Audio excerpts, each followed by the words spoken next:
A fleet of pro-Palestinian activist boats that was trying to break Israel's naval blockade of Gaza has been intercepted by the Israeli Navy. Our Middle East correspondent Eric Torchek joins us now from Istanbul. Good morning, Eric. You have spoken to an Australian on the flotilla. What's the latest?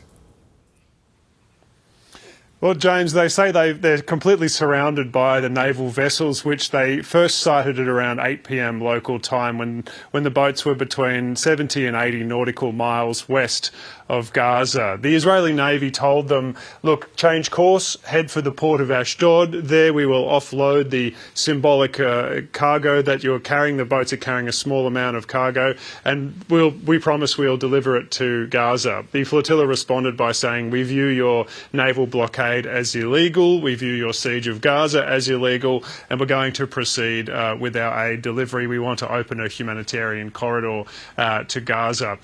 So after that point, the Israeli vessels began to come quite close to some of the boats. The people said on board said that they were sprayed with a kind of liquid.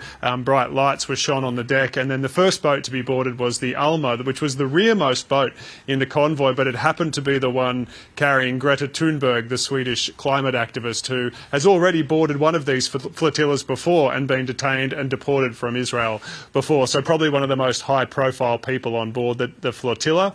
The Israeli Foreign Ministry says that already a number of ships in the flotilla have been intercepted and the people are being taken to Israel. And the way that the Australian activist I spoke to on board, Juliet Lamont, she's from the Northern Rivers, she's a filmmaker, she's on board with around 9 other Australians. She said it's quite scary, but she said it's surreal. It's all proceeding very calmly. So far, nobody has been injured. They're aware that these things have gone very badly wrong in the past. In 2010, 9 people aboard another flotilla were shot by Israeli commandos after violence broke out during the boardings. So they're well aware of the possibility for that. But she said at the moment, everyone's calm. Things seem to be proceeding as they expected, which is that the boats are being intercepted and they're all going to be taken to Israel, where they'll be deported in a few days, they expect.